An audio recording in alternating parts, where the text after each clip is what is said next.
welcome to Anime Audio Commentary. Today I'll be commenting on episode 2 of Gunbuster. If you'd like to watch along, then start watching now.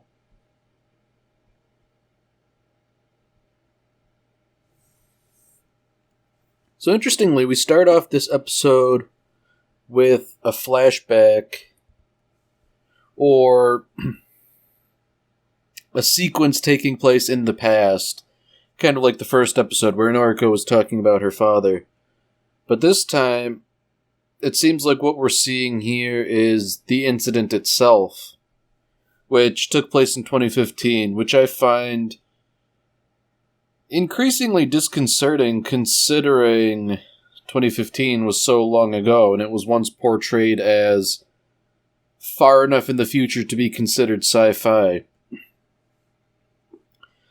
So I think the interesting takeaway from this scene here is that the Admiral, Noriko's father, is directly responsible for Coach surviving this incident, as he put him on the last escape pod out of there and says, you're too young to die now, so you better get your sorry butt on that vessel and out of here. And he essentially made the decision to die here. That's not a decision anyone should take lightly. But as an admiral, he has certain duties.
Now, something I find really interesting about Gunbuster is that the opening title sequence doesn't show anything of the titular robot.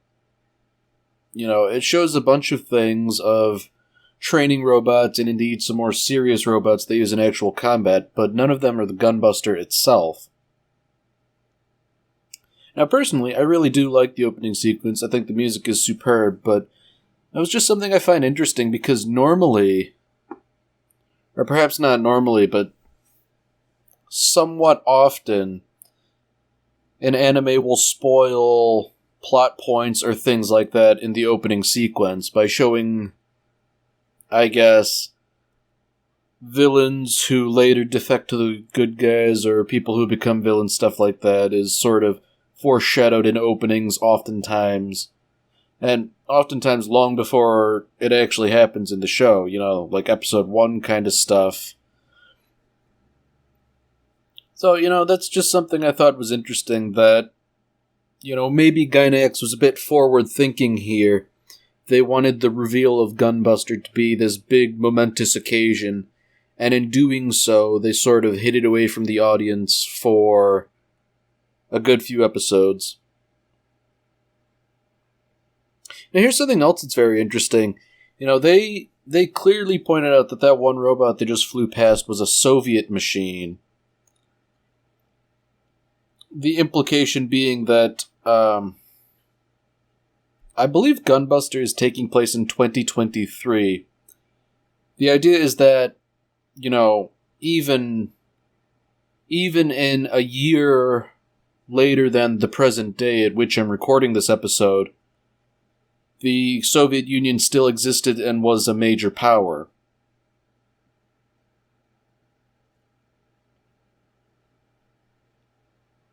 So we have this Soviet pilot here, and I didn't notice this the first time I'd watched Gunbuster, but her name is Jung Freud. So, she's been named after two pretty important psychologists, Sigmund Freud and Carl Jung.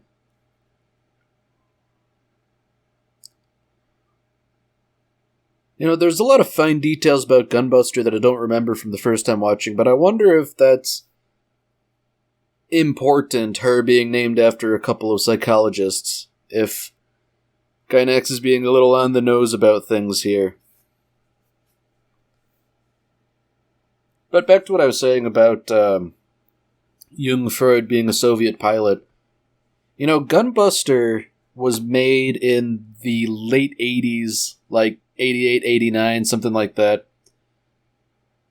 I just think it's kind of funny that they had envisioned this future 30 years off where the Soviet Union was still around, and then 3 years later, real time, the whole thing just collapsed.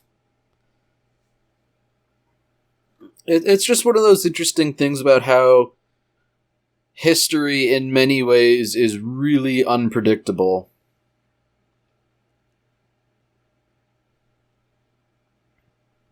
So now we could get some actual action here. Noriko and the others are using, I guess, more training mechs, but these are,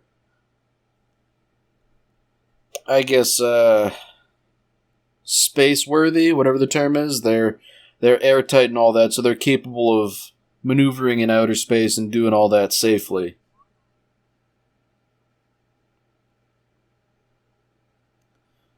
So perhaps, predictably, the Soviet here is starting to cause trouble. She wants Kazumi and Noriko to turn off their trackers so they can have a little, I guess, sparring match without prying eyes watching them. And in fact, she's so confident that she wants a little 2-on-1 match because she knows she is a superior pilot at space combat, and the other two, in all likelihood, can't keep up with her. It's pretty presumptuous of her, I would say.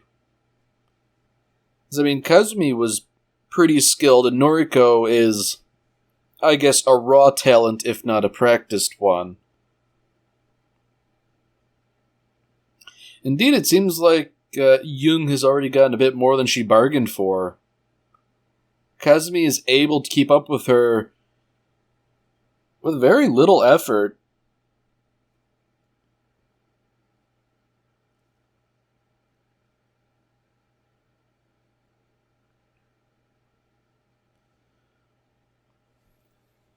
So it seems to me that this whole misadventure they're going on is really a bad idea. Messing around in the void of space is no joke, and I definitely wouldn't want to risk depressurizing the thing I'm sitting in over a little sparring match like this. At some point, there's no avoiding it, considering they're being trained for space combat. There has to be some danger, it can't be totally safe, but at the same time, I wouldn't be taking uncalculated risks like these, especially considering now they seem to be playing around a construction zone. Construction zones are not known for being really safe places to fool around.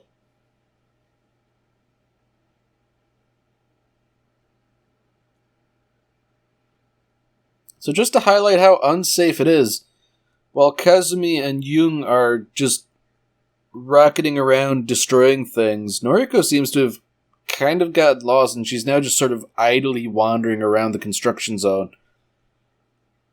That strikes me as really not good.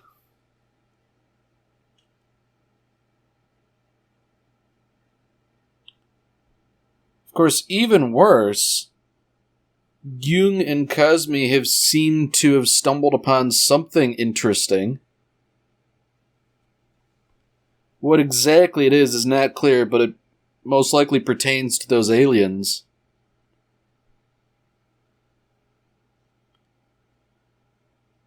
Yeah, wow. It is truly a massive gargantuan thing. It kind of reminds me of the Tyranids from Warhammer 40,000.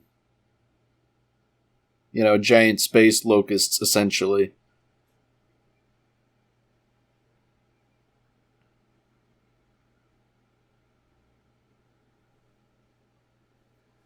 So they seem to just have its preserved corpse, but, just seeing something as terrible as this is enough for Noriko to break down. And understandably so. I don't imagine anybody, even on a good day, would enjoy looking at something as terrifying as that. And, we didn't get a whole lot of detail in terms of color, but it looked like it had been pretty decently mangled, too.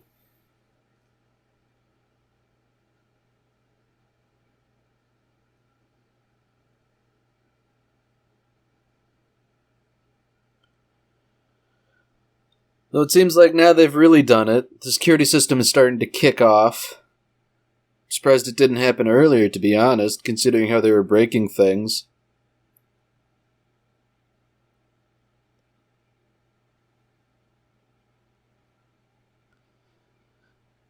Imagine they're going to get chewed out pretty harshly for that.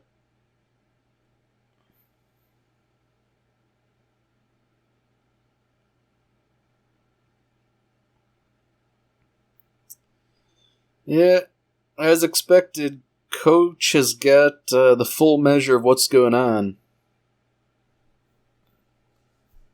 But, Coach, he sort of seems to have a penchant for bending the rules. So, he makes it pretty clear that, if you do stuff like this, you get thrown in jail, for doing one of the many things you did. But, we're training you to fight off these aliens, so, we can't do that if you're in jail. So, knock it off, guys.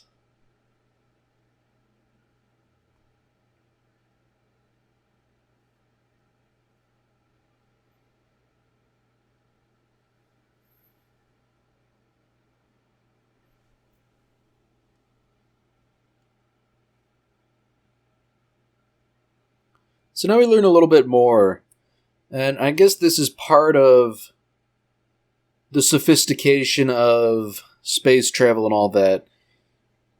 Because, despite how advanced the technology seemingly is, Noriko's father was only able to visit once a year on her birthday.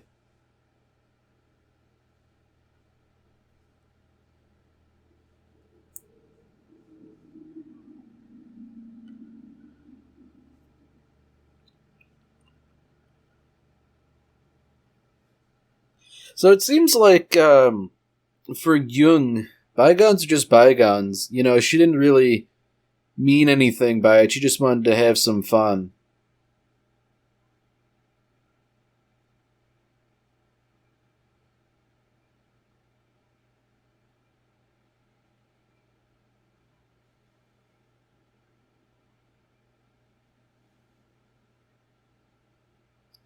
So coincidentally, during this neat little fan service scene that was obligatory back in the 80s, it turns out that Jung and Noriko have the same birthday. But while that seems to smooth some things over, Jung seems to be gunning after the coach, which Kazumi doesn't really like. So, you can't win them all, but I guess it's good that she's being friendly.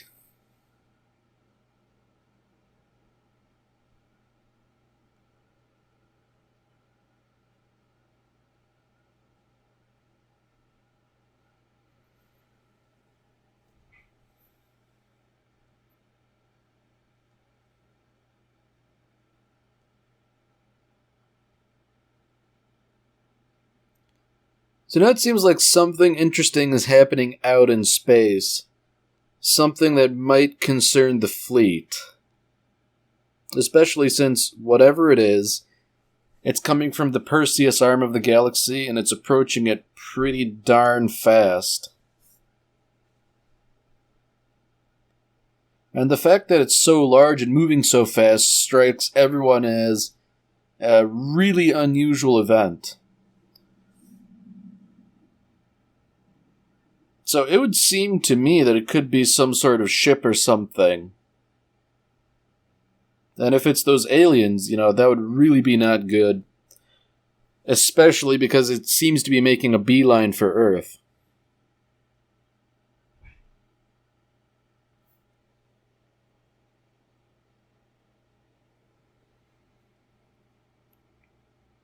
So Coach seems to be taking this as a bit of a training exercise for Noriko and Kazumi.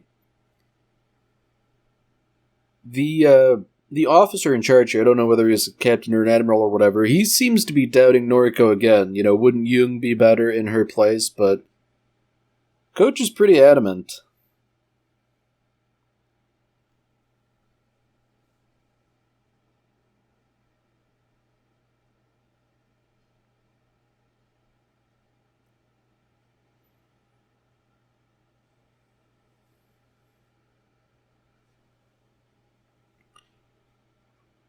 So this is where some of the physics gets kind of weird, because they're starting to move at light speed.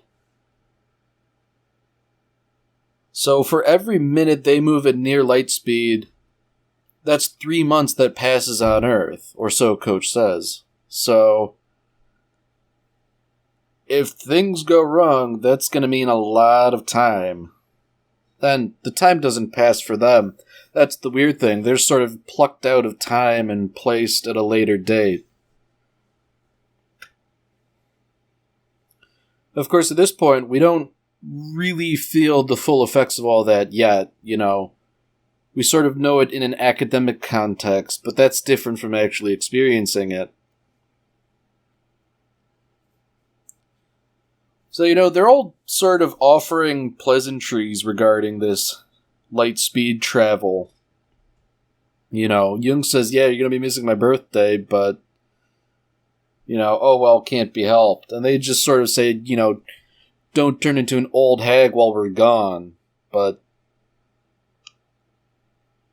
I don't know, they say it in a way that doesn't really seem to grasp the potential consequences.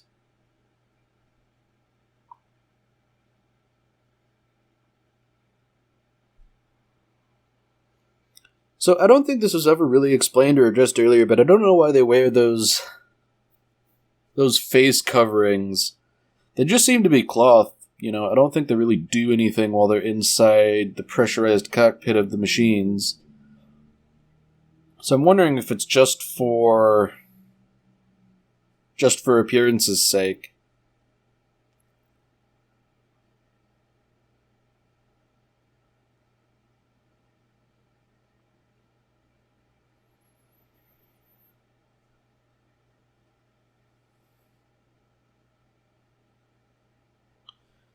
So as they approach the object, it's very clear that it's a spaceship originally from Earth.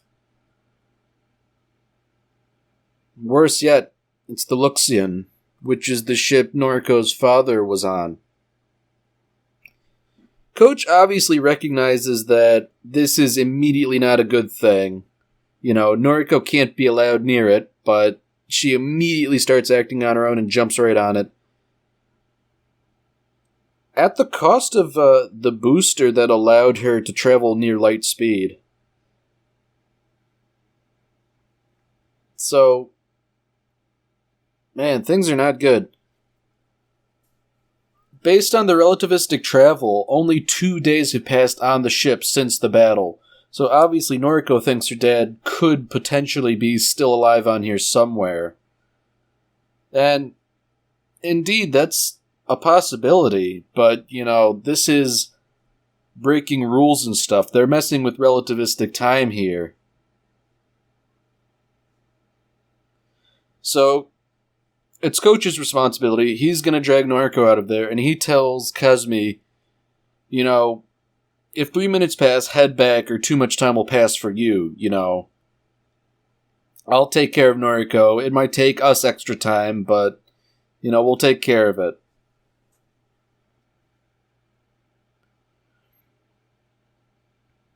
So it's pretty incredible how decrepit this ship already seems to be. Granted, it did undergo a major battle in space.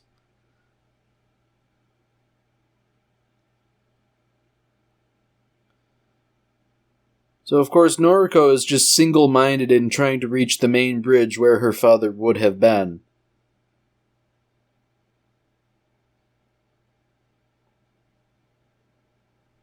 Man, that guts me.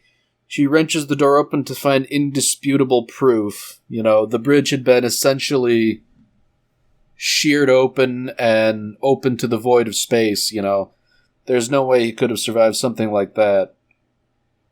And worse yet, Noriko's wasted all this time.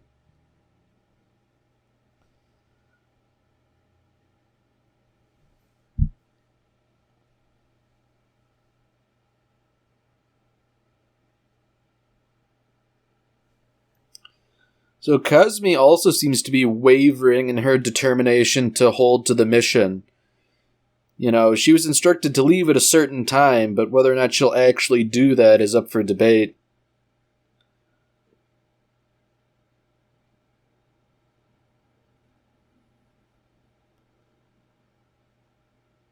They barely have 10 seconds left when they breach the hall.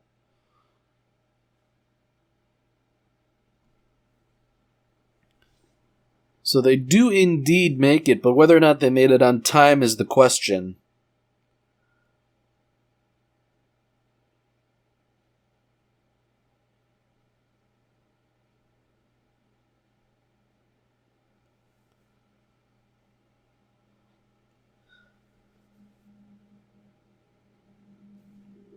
So Coach already knows, they were late.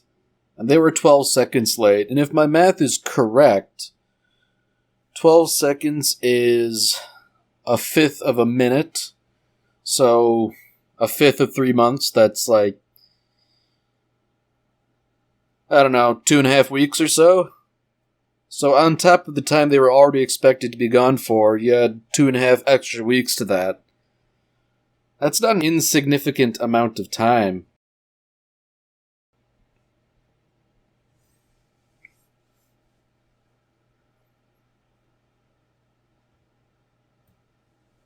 So they do, in fact, make it back to great fanfare, but it seems like everybody has essentially gone through training and graduated in the time that they were gone. So this is only the first instance of time messing with them.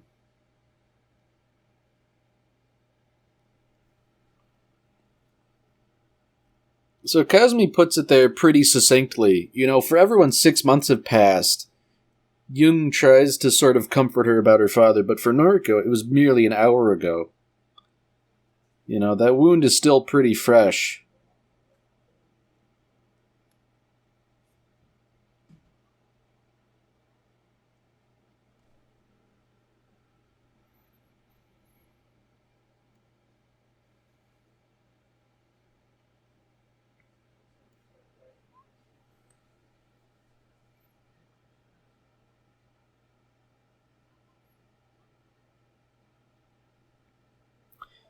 I'm starting to see little hints and shades of some themes that were in Evangelion here. The way Hideaki Anno was directing this, I can kind of see a resemblance.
So now at the end of the episode, we have that little science lesson we always get. But this time it's on the effects of faster-than-light travel.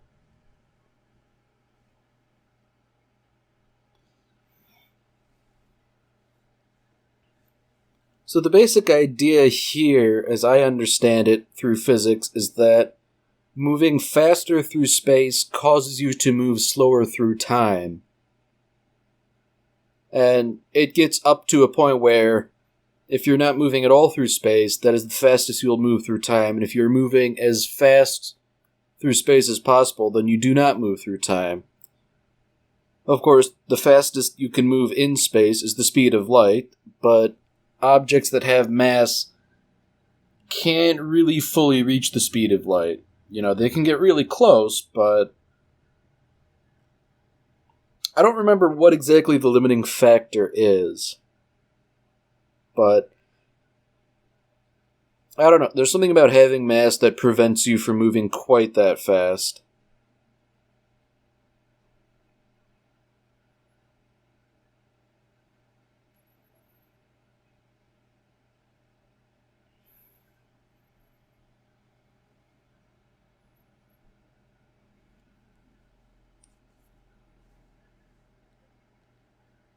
So, even in this little bit at the end here, Coach is really driving home how even a slight mishap in space can really end up being fatal.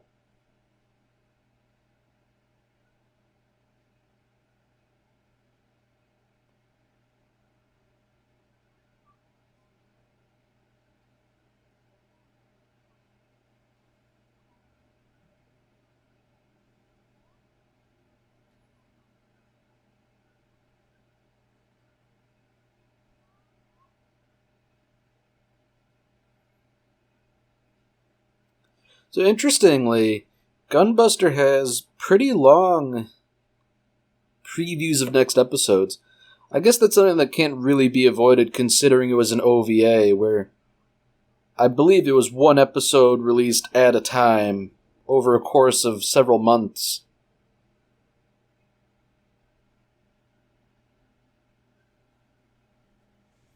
Alright, well that's it for this episode. If you've enjoyed it, then by all means, tune in for the next one. See you, Space Cowboy.